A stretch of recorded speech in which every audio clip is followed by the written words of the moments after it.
Take a look at this laptop motherboard schematic. Here we will explain how an IC works together with a Mosfet. We can see that this is an IC that works as a switch. It is marked with in and out pins, as well as an N pin that determines when the IC is active as a switch and when it is not. Then, on the outside of this IC, there is an N-channel Mosfet. Now, to find out when this IC is active, we can look at the code for the N pin. We can see that there is a hash sign here. N hash pin. This indicates that this pin is active low.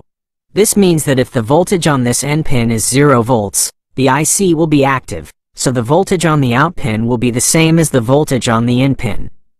Next, we can look at this Mosfet.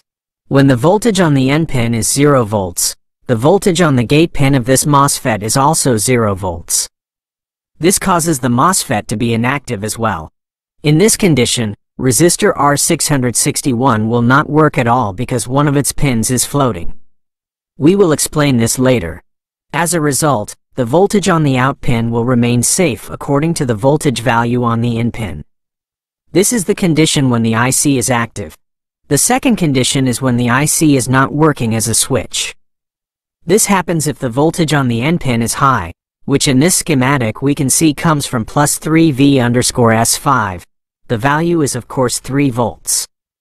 At this time, the IC is inactive, so the voltage on the out pin, which was previously the same as the in pin, will be lost. Then, in this condition, the gate pin of the Mosfet Q27 is also 3 volts, the same as on the N pin.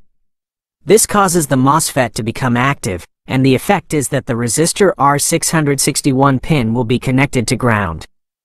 In this condition, the resistor will become a bridge to drain the current from the out pin of the IC to ground.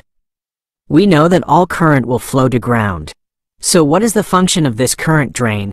By the Mosfet connecting the resistor to ground, the remaining voltage on the out pin of the IC will be immediately depleted because it is immediately drained by this resistor.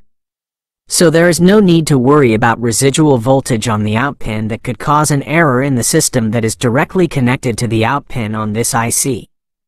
And at the same time, it ensures that the out pin will be 0 volts. I hope this is useful. Thank you.